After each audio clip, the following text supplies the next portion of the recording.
Okay, welcome everyone to the FTA Thought Leadership webinar series. Today we are covering the topic of chemicals, untangling the web of chemical legislation, issues, and trends. My name is Natasha Hassing and I am a membership officer here at FTA. Now before we dive into the context of the webinar today, just a couple of webinar logistics I would like to run through. Just so everyone's aware, the entire audience is muted today. This is a 1 hour long webinar. We will have the Q&A at the end of the webinar. Therefore, I invite everyone to use the GoToWebinar toolbox on the right-hand side of your screen to submit any questions through the chat feature that come up throughout the webinar. They will then be addressed at the end. As I move on to this next slide, I just want to do a quick audio check. So if I could ask that the audience types into this chat feature whether they can hear me okay and if the audio is all right. So just as a quick reminder, please do follow us on the social media. We do have our Twitter account and LinkedIn as well. Here are the relevant hashtags that if there's any interesting quotes or comments throughout the webinar that you want to address, you can do so here on social media. Okay, great. We've just checked all the comments and it looks as if everyone can hear me okay. So on that note, I will continue. Just a quick recap on the agenda. After myself, I will introduce my colleague, Dr. Pierre Gröning, who is the head of international trade policy here at FTA, and he will provide the context for the information that's being shared today. After Pierre Gröning, we will then have a 30-minute interview panel where my colleague Anouschka Jansen, who is the environmental specialist at BEPI here at FTA, will be moderating the interview. And I'm delighted to have our guest speakers joining us, Dr. Adriana Jalpa, who is a manager of international chemicals management at Cefic, Dr. Dirk von Czarnowski, the vice president of Intertek, and Marcus Kürner, global director of product safety and compliance at adidas. Following the interview panel, we will then have a 15-minute Q&A. So just again, a friendly reminder that any questions that come up throughout the interview panel, please do submit them and we will address them at the end. And then a quick wrap up by myself at the end of the webinar. Now, for those in the audience who are not FTA members or maybe not as familiar with FTA, here's just a quick background. FTA stands for Foreign Trade Association. It was founded in Brussels in 1977. FTA is a business-led association of European and international commerce that promotes the values of free trade and sustainable supply chains. As you can see here, FTA represents over 1,800 retailers, importers, and brands to promote and defend free trade and supports their international business by providing information and practical solutions towards sustainability in the international supply chain. And in order for FTA to do this, it is important to recognize that FTA has three main pillars of actions, representing the international trade policy, the Business Social Compliance Initiative, founded in 2003, and the Business Environmental Performance Initiative, founded in 2014. Now, for anyone who has any further questions in this regard, please do not hesitate to contact us at info@fta-intl.org. Now we will move on to the context of the webinar topic today, Untangling the Web of Chemical Legislation and Issues. This will be addressed by Pierre Gröning. He is the head of international trade policy at FTA and is responsible for developing FTA's international trade policy strategy. Pierre represents FTA's interest at the EU level and towards the World Trade Organization. He also holds a PhD from the University of Münster. So I hand it over to you now, Pierre. Thank you, Natasha. That's very kind. Good morning, dear participants. I just wanted to address a couple of sentences to set the scene before handing over to an extremely competent virtual panel. Essentially, I wanted to make three observations. Firstly, and it goes without saying, the retail sector, the trading sector is extremely committed and naturally committed to bringing only safe goods onto the market. Both a high level of consumer satisfaction and a lasting relationship between the seller and the buyer are essential, of course, for the sales of the future. And in that sense, again, it is kind of a natural commitment. We are fully supportive to the overall objective of promoting legislation to protect human health and environment in the supply chain. At the same time, we see a clear shift of the traditional trade policy towards implementing legislation. So you could say I'm in trade politics, and my natural environment would be to talk about free trade agreements, to talk about WTO issues, to talk about tariff quotas, and that is all still relevant. But what we realize more and more is that we see that not only the members of my organization, the FTA, but I think in a broader sense, economic operators are more and more concerned about which rules we have to respect to be entitled to do trade with another country. Just to give you a concrete example, today the Indian trade minister made a quite of public and quite harsh statement on the problems that Indian exporters face when they want to bring their goods into the EU single market. She didn't refer to tariffs or quotas. She mentioned clearly that because of the many standards that exist in Europe, this is more and more challenge for, again, Indian manufacturers. So it's not a new trend, of course. I mean, legislation on standards and so on has been in place for many years, but I think we see today a clear acceleration, and there's more and more discussion about notably chemicals, composition of goods, and I think across the board we have not only Europe being maybe a challenging place in that respect, but more and more, let's say, I think it's a global adventure. So that brings me to the kind of remark that there is today a kind of more and more complex legislation. We see a kind of mushrooming of legislation related to chemicals in the supply chain, and Anouschka has prepared a slide that will show this quite graphically.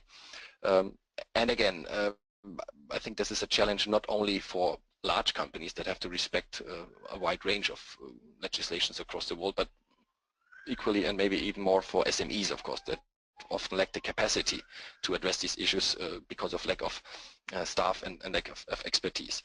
So we see that today in trade policy we talk more and more about compliance issues and non-tariff barriers, so technical barriers to trade, and I think today we'll at least partially address some of these. So I think while there is that's my colleague remarks, why there is a willingness to apply very high standards for most of the economic operators, and we have seen remarkable progress in meeting the highest standards that consumers ask for, I think there are more and more challenges remaining to incorporating the different spheres of legislative frameworks that exist.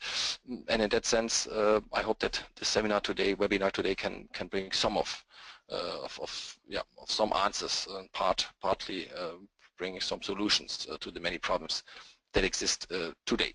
So I'm leaving it with that, and so wish you a good discussion now. Excellent. Thank you very much, Pierre, for setting the scene and context here.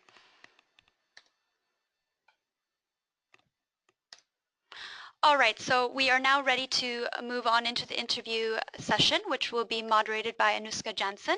She is the environmental specialist at BEPI here at FTA. Anouschka manages the BEPI system framework and content. She has 17 years of experience in supply chain sustainability, particularly with a focus on textile industry. She has previously was a sustainability manager at Levi Strauss & Company, managing social and environmental sustainability. During the interview today, we have a wonderful lineup of panelists that I'm very excited to introduce here. Adriana is currently a manager at the European Council of Chemical Industry, dealing with international chemicals management issues.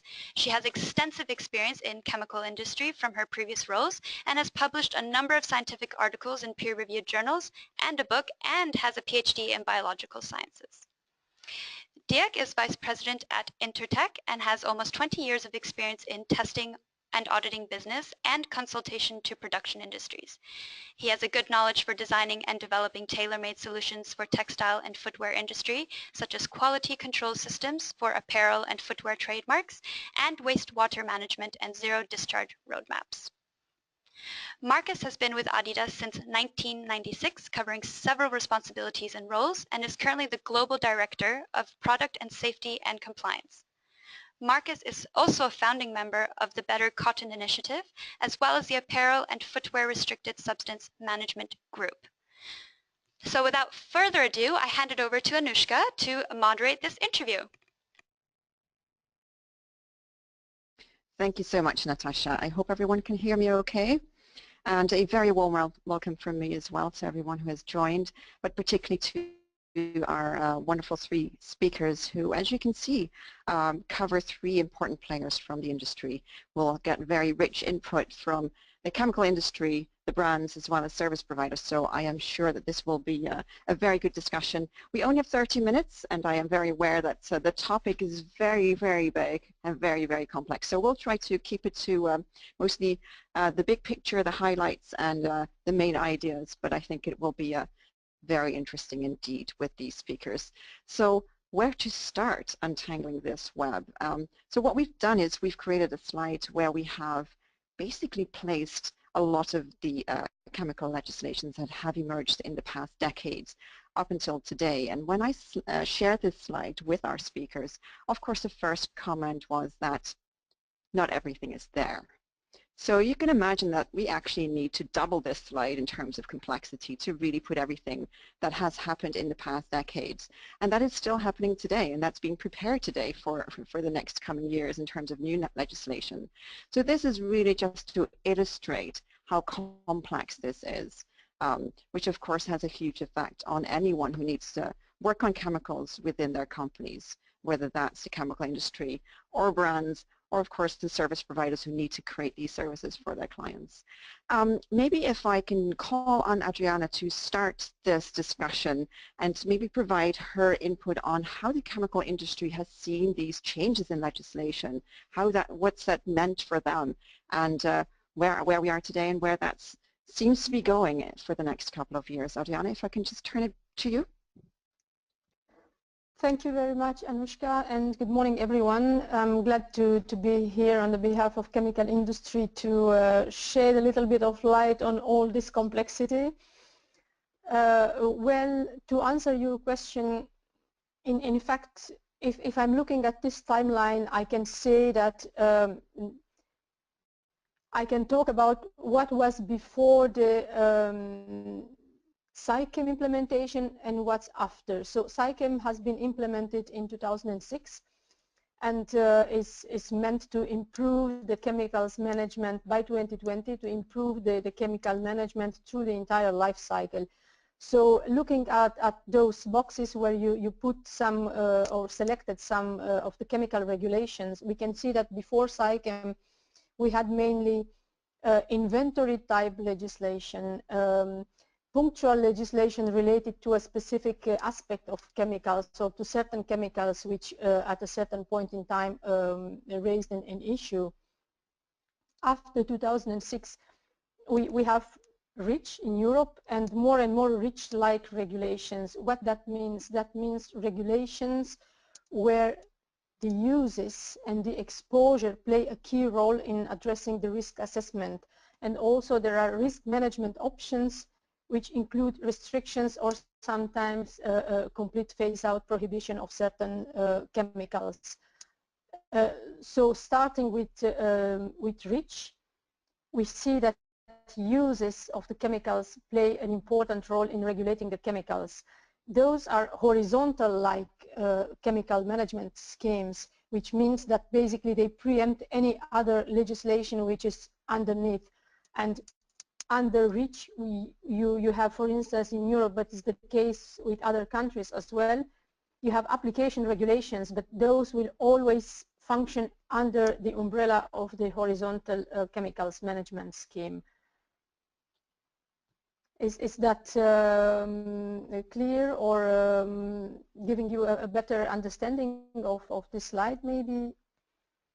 Absolutely. Thank you so much for that, Adriana. And just maybe a question for you following that. How has that been for you as a chemical industry to follow up on this, to be proactive? Is it possible to be proactive with all of this legislation being thrown around and emerging faster than probably you can catch up on? Yes, in fact, I would like to mention that CIChem, it's a multi-stakeholder program, and the chemical industry is an active participant, and we have committed to improve the EHS performance of the chemical companies and the transparency. And you might be already aware of the Responsible Care and Global Product Strategy Initiative. So those are initiatives to improve the performance through the entire life cycle of the product and includes all the stages of the product manufacturing, transport, waste, recycling. And global product strategy is meant to increase the transparency. So the companies publish a safety summary of their products, and is related to the uses that they recommend for their products, and they give some information on the safe use of that chemical, or what are the uses, industrial uses, how they end up in consumer products. So a part of the regulations, there are also initiatives from the chemical industry to improve the chemicals management, and we hope that by 2020 we'll achieve a sound management of the chemicals worldwide. Thank you so much for that. If I can maybe move to Marcus and ask how this has been for you as a brand, since that you don't make the chemicals but you use it, and often not yourself but in the supply chain. So how has that been for you, and how have you had to develop internally in order to have to be able to comply with these legislations, and make sure that you have programs rolled out in the supply chain to support you on that? Well, thank you, Anouschka. I mean, it's really an impressive chart, and surely very clearly flags the challenges over time in, as you said, being up to speed and ensuring that the operations of our company like ours is really not only matching legislation, but hopefully in best practice also exceeding that. So for us, we started and basically with RSL, restricted substances list, in a quite early stage in 1998. We had a bit of divisional differences, harmonized that to a truly global harmonized restricted substances list in 2001, and from then onwards there was a lot of efforts going into training, into communication with our business partners, with the suppliers, to make them aware that these are the requirements we want them to fulfill.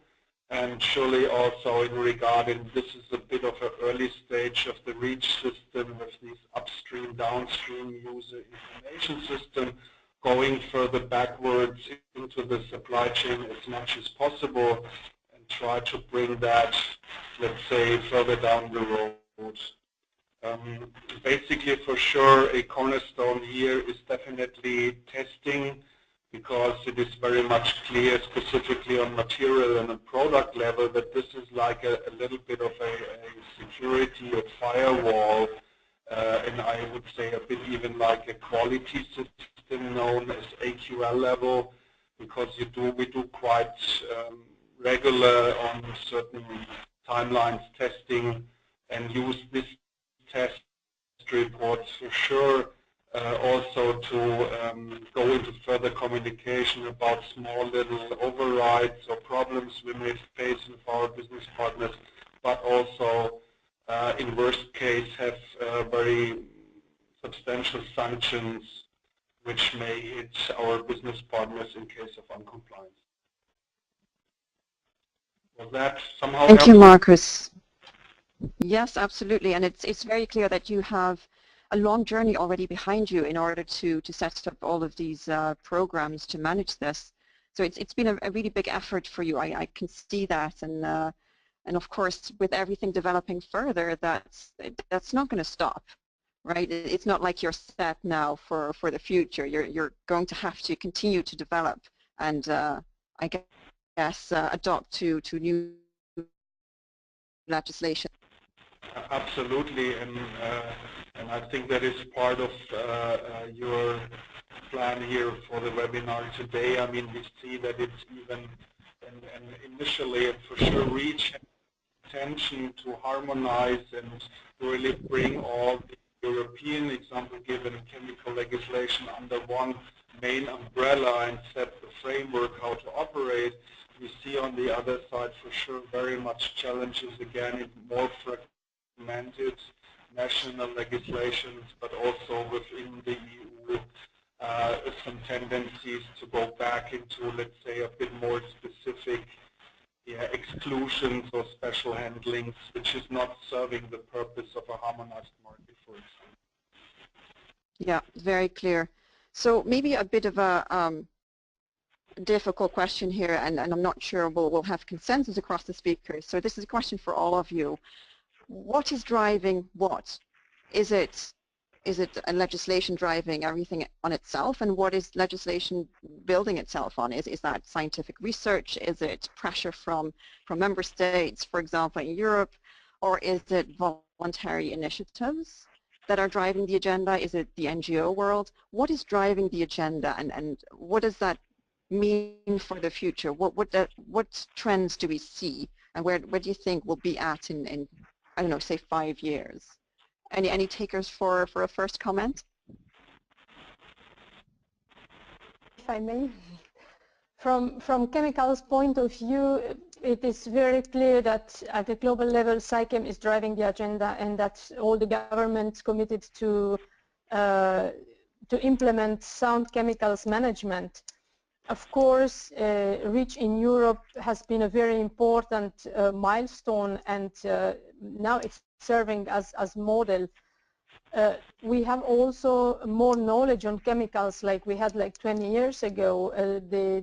Thanks to the technological development, we learn more and more about the chemicals, and what has presumed to be safe like 20 years ago, it's re-questions now, and you see a lot of developments that existing chemicals which have been used in certain applications for decades now are questioned, and we see more and more requirements for data, for assessment. And from chemicals point of view, politically SciChem is driving the agenda. Scientifically, the new developments, new analytical methods and new possibilities to test the chemicals. So I think there is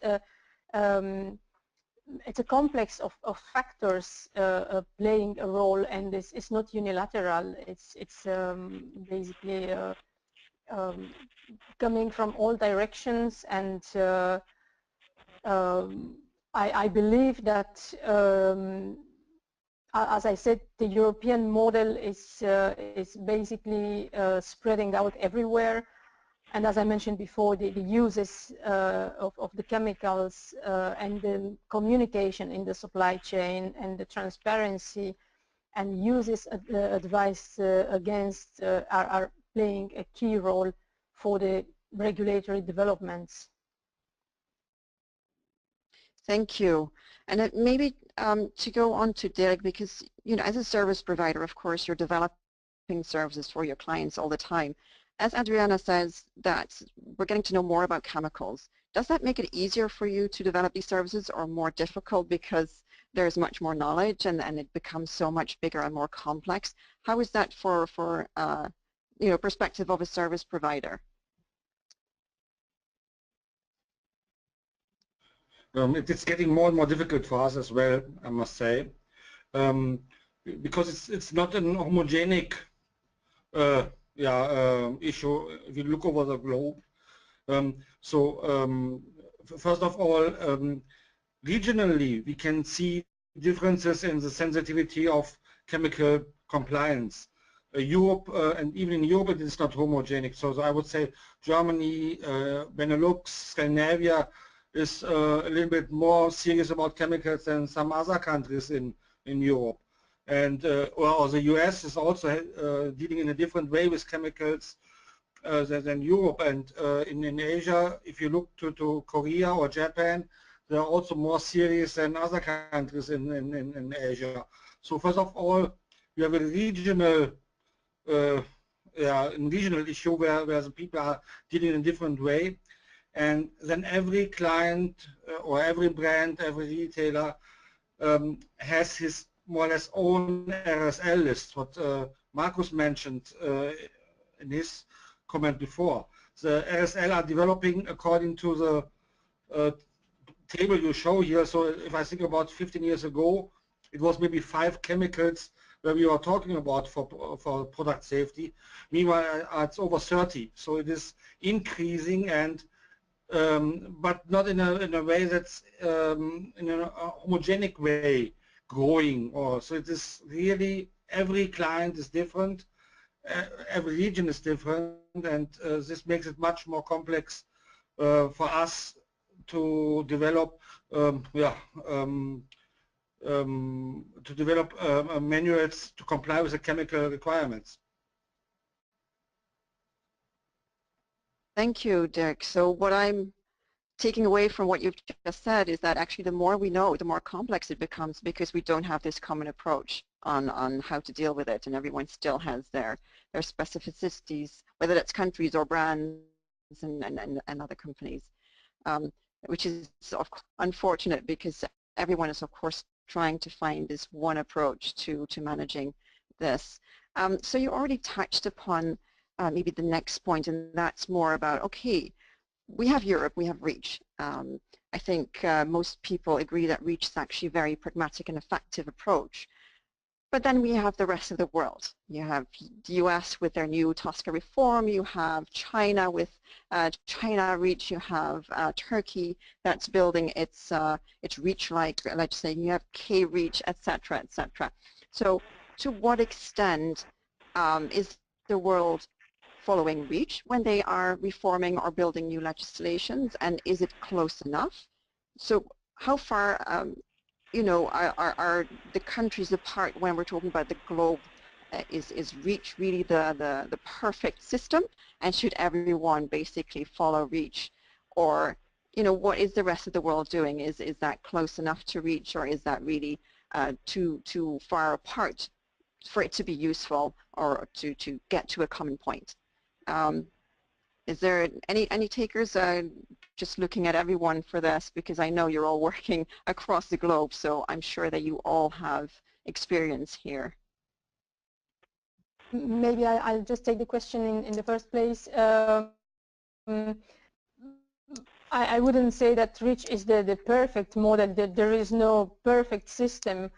But it is clear a tendency to follow REACH, not to copy, but to follow REACH, and to follow certain aspects, especially the registration of the chemicals, requiring a certain data package, the SDHE list, uses, registered uses, communication in the supply chain. So, but of course there are some specific elements because of the differences in the cultures, the priorities of the local governments, the requirements of that market, or there are many other elements, but mainly REACH-like elements involving registration of the chemicals, delivering a certain data package in your REACH dossier, in your submission dossier, communicate in the supply chain, register your uses, declare your uses. Those are the main elements. From our perspective, of course, we are trying to advocate for convergency. It will not be possible to have mutual recognition. It will not be possible to have REACH as it is in Europe implemented in other regions, just because the resources,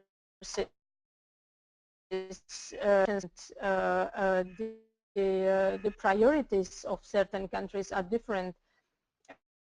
But we see, and for regulatory cooperation, for recognition of the data packages that have been used to register somewhere else, for risk assessment methodologies, so the science to be recognized, and those are the steps that we are undertaking to push for convergency. But of course you will have a local specificity, there is no doubt about that, and we will not have 100% matching systems everywhere in the world. Thank you. And maybe to ask Marcus, your perspective from a brand, how does that work for you, since you have global supply chains? So you're having to follow all of the legislations, or at least make sure that your supply chains do. How is this for you? What's your feeling around convergence and getting to a more harmonized system? I mean, absolutely, this is a benefit not only for business but also for sourcing locations, the communities there, and there has been always a spin-off, let's say, into workplace safety aspects or also environmental protection. That is all very much clear. I mean, when it comes to Asian sourcing countries, it's very clear that basically the key framework is the national authorities there, because industry or even in our outreach, and even if brands combine together to those multi-brand platforms, it's really hard for us in going in depth into the fragmented and also, let's say, multi-tier supply chain, for example, than in countries like India or Bangladesh or Pakistan, even Indonesia. Really, so I also want to flag for sure for those people at in the local stage, it's also very much helpful, as Dirk said, with these 250 RSLs or other requirements, if this is put together to a kind of, again, the idea of a best practice. And I mean, this is for sure for us a need we need to cover on global scale, so, and wherever technical, feasible, even as said beyond that. As an example, as you have mentioned, the US TASCA, we all know that this is not superseding state legislation, for example, which already provides some kind of an headache for economic operators or importers, because these Washington state laws or what happened in Vermont or something like that is to a certain extent the federal legislation doesn't even help you out in being compliant with that one. And I mean, looking on county level in the US, I mean, nearly impossible to separate out shipping orders or something like that according to that different state or county level. So either you can do it practically on a global scale, or with Korea, for example, some extra for market access, which is also a very local system. In fact, it's not working on smaller scale than really saying, hey, we can set something and define something which is working for all the key markets and satisfy all the key stakeholders as the authorities and market surveillance bodies, but for surely also the consumer and customer.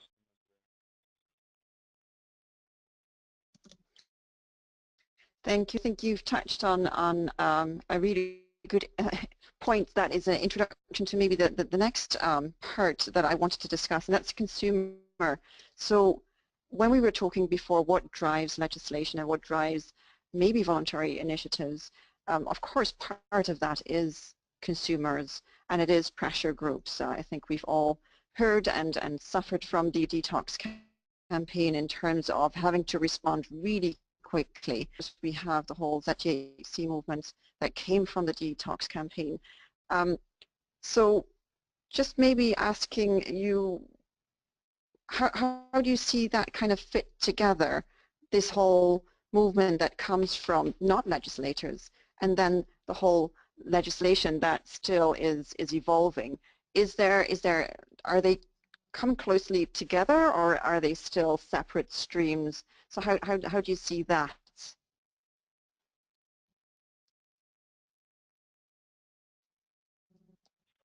Is it still with me?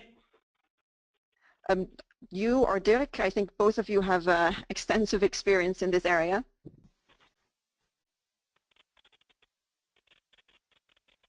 Yeah, I mean, so on a short point, I mean, the efforts of CDHC as well, this material RSL, I mean, this is all very valid and very positive to a certain extent. I mean, this is a different set of challenges around going on that level, and I think this is, again, and I'm glad that Adriana maybe can add also something on how it's really on the chemical industry level, finally getting into our supply chains with their preparations and formulations.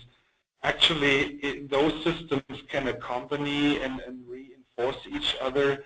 but for the time being and already looking on reports and documentation needed, and also for the level of, let's say, testing it again, as well as robust pass-fail criteria. Again, for market access, RSL is a different tool, which so far has other meaning, other outreach, another set of applications, and a bit of a different legal standing, maybe.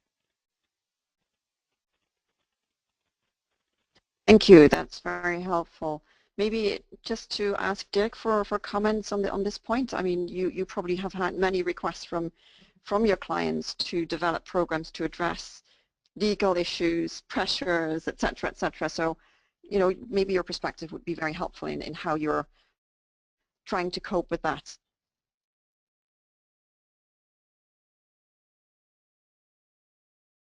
Yeah. I'm meanwhile 70% of my time spending with Detox. I'm already completely detoxed. For me, the detox topic is really, it's making a complete picture with the regulations before. It is moving, if you are thinking about baking bread, like our grandma did it, she took a little bit from there, and in the end there was a beautiful bread. Now we're moving to a step, knowing exactly the receipt and the materials which we use to get a good bread. So it is actually, for me, a step moving from the product control to the process control. So knowing what I'm doing and also documentation. If you look to the places where the production places are, very often nothing is documented. So you have really no transparency. And to get it now really in a method done, knowing by doing, which is also definitely linked to the REACH approach for material level. It's really looking into the process steps, which materials, which chemicals are used in which step, and then documentation that you have the possibility to follow back and to have transparency. And this is definitely, for me, really now the move from the product control to the process control. Very clear. I think that's a very good message, from product control to process control. But of course, as Marcus said before, you need to do both in order to retain your market access and to, of course, make sure that you have access to new markets as well. I think we're at the hour for the interview, so I'm just going to look at the questions that have come in. And one of them, and maybe Dirk, this is one that you can answer, is about Oeko-Tex. Do Oeko-Tex certificates cover all legislation required by REACH testing? No. No, so that's a very clear answer. If a new regulation came, because they always sit together in January and decide to update the Oeko-Tex list, and then the implementation date is April. This is a system of Oeko-Tex. So if a legislation happened between, it is not covered. Mm-hmm. Mm-hmm. So they're always a little bit delayed. Yeah, yeah. Well, that's of course part of the complexity of emerging and changing legislation, and it's a tough one. So there's a long question here, and it concerns about questions that people get in terms of being able to confirm that certain substances are or are not in their articles in a concentration above 0.1%, and saying that we cannot check all imported goods on harmful substances. We do have declarations from suppliers that all goods are in conformance with REACH. Is that enough to send, for example, to a lawyer if that question comes from a lawyer? Is that sufficient, or what else needs to be done to provide the information needed? I don't know if Dirk or Marcus have any input on that, or maybe even Adriana. I don't know. I'm not a lawyer. What's sufficient? so according to my knowledge, it's common practice for the most brands to work with declaration. REACH says no data, no market. So important is to collect the data and to show the data. If the data are reasonable, I guess the ECA will not question the data. So it is, I guess declarations letters in the moment are enough, but they must be reasonable. Marcus? Reasonable effort. Yeah, maybe to add, because and Dirk already very correctly flagged that specifically in sourcing countries the documentation might be quite weak. So at least from Adidas perspective, we really strongly rely on, again, results from proper testing.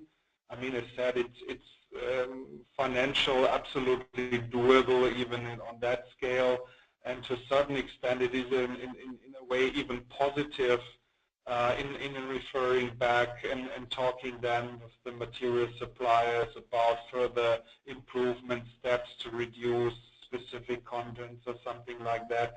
So we would not go only with self or something like an MSDS sheet or something like that. That is not robust enough.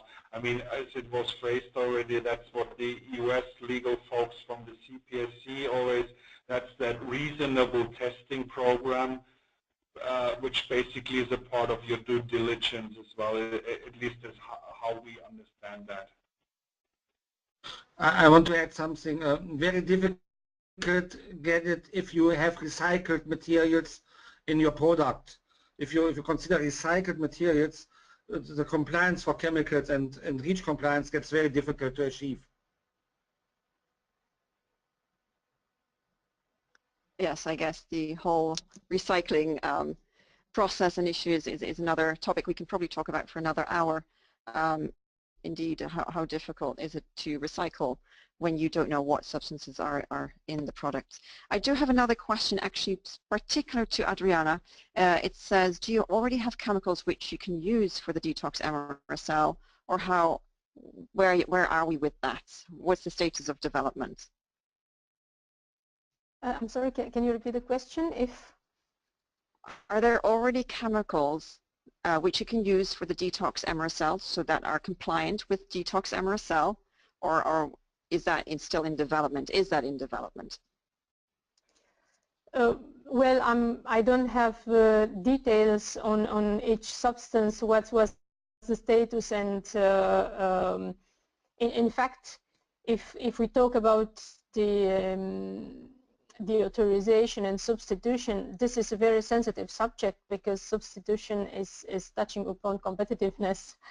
So as I said, this is a very sensitive subject for the companies, and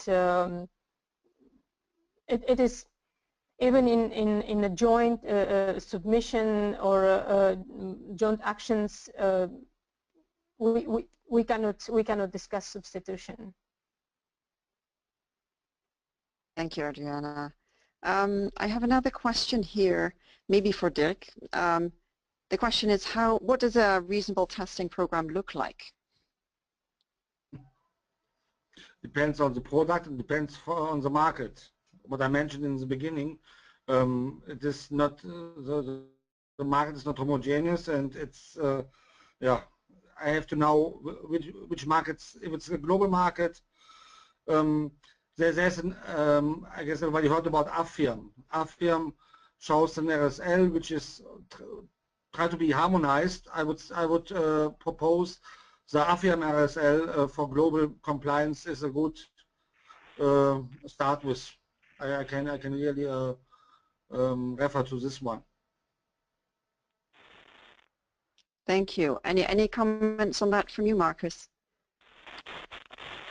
Yeah, I absolutely would back that. I mean, you have mentioned that it's a multi-brand platform. We were even co-founding a couple of years ago. So surely, I mean, that is a move and a step forward in further harmonizing also not only the requirements the industry wants to set forward into their multiple supply chains in all the sourcing countries, but for sure also a way forward to communicate, let's say, technical feasible best practices, and also, again, highlighting, and this is very important for me, again, this available information is guiding direction not only for those suppliers who have already, let's say, international companies and brands which guide them or give them trainings or even whatever monitor them or something, but the more, let's say, risky, purely local operating suppliers, which definitely, in my opinion, is the more risk area when it comes to polluters or something, because they don't even have exposure to international legislation, and their local legislation might be existing on paper but not really monitored or something. So this is definitely a step forward, in my opinion, just also to extend the outreach and make that a benefit for everybody. Thank you, Marcus. Thank you for pointing out that indeed outreach to local players is definitely necessary to make sure that the entire industry improves and joins that journey, chemical management. I'm just going to check if we have another question. There's a question for Dirk. What's your experience concerning the documentation for the supply chain referring detox? Is it easy, or how many times do you need for that to be clear? Now, if I understand this correct, is it easy to communicate about detox to the supply chain? It's getting easier and easier. I must say, when it started a couple of years ago, 2011, it was really difficult. But meanwhile, it's starting to. First of all, it's everybody heard about this detox. Meanwhile, so the industry understands if they work with this detox issue, it is for them and even a promotion tool, a marketing tool. So one piece of this detox is to download the results on an IPE platform, which is accessible for everybody. So it is a common platform, everybody can look to the results, and what a lot of companies now doing is they're using this platform as a shopping list. So they think about, why should I deal with a dyer or a finisher which starting from the scratch, if already factories are available who are participating in this detox process. So what happened meanwhile is that factories by themselves come to us and ask, what can I do to participate in this detox program? Because I want to come on this IPE platform as a promoting tool. So this is actually a nice development, because they see it as an advantage for the business meanwhile. Very interesting. So it's good to see that supply chain itself is taking steps to proactively do something, so that the push doesn't always have to come from their clients. Great. So I haven't seen any further questions come in, but I do actually have one, maybe final one. We have 3 more minutes for questions. For Pierre, to be the receiver of this information, so what, from a policy standpoint, can be done, or can be done more, to make sure that legislation makes sense, that the speed of new legislation makes sense and is manageable? What can we do from a policy standpoint in order to support that, or to drive that, if you will?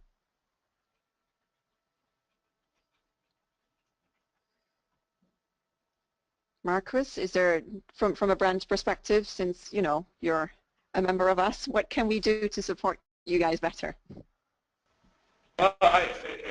In fact, and this is even historically a bit in the white paper phase of REACH, there was already, I had the pleasure that by FTA arrangements there was a very good outreach to DG representatives already. So I think this is already on a very good and fruitful stage. I mean, it is more a networking in our days, and also for sure it is value in that the industry voice for sure has been or is heard either in the governmental affairs areas or in the notification bodies or whoever the folks are really creating finally the framework in which we all operate. So FTA for us is absolutely a top-level partner in all of these areas for sure. Thank you, Marcus. That's very kind of you. I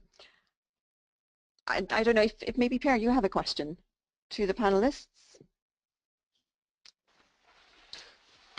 Maybe not a question, more a vision that whenever legislation is discussed and voted in whatever jurisdiction, that is a kind of sense that ideally you would seek for a certain level of, well, let's call it harmonization, or at least convergence of rules.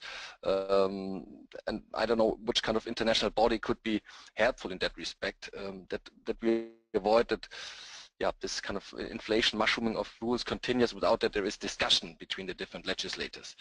So not a question unless someone has a golden idea in that respect who could address that potentially. But we seek for mechanisms, and maybe we have to come up with some creative ideas from the business side, how we can well, enhance discussion between legislators when it comes to new chemicals legislations. Thank you, Pierre. I'm sorry to put you on the spot there. So we do have one more question, but it's actually a really, really big question. So maybe just to get a yes and a no from our panelists, and we'll conclude the questions with that. The question is it possible to totally phase out the 11 groups of chemicals proposed by Detox by 2020? So can I just hear a yes, no from the panelists on that? No. Yes, no, or maybe? No. No. So that's a definite no. Well, that's, I think, very clear. Heavy metals, very clear no. Okay, well, that's very good. But of course, I can see that everyone's and just moving as fast as they can and making all the reasonable efforts, as we've heard today.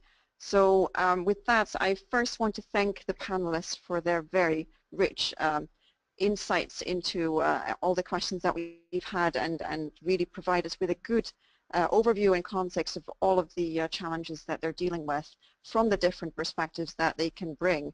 So thank you so much for joining us today. I hope that everyone on the call has been listening well and found it useful. I'm just going to pass it back to Natasha to close this webinar. So thank you all, and over to you, Natasha. Thank you very much, Anouschka, and thank you for moderating that wonderful interview session with our panelists. Just concluding remarks here today before we finish off everything in the last couple of minutes. I do want to let you all know to please stay tuned. We do have FTA's Thought Leadership Series continuing and have 4 more webinars to come for this year.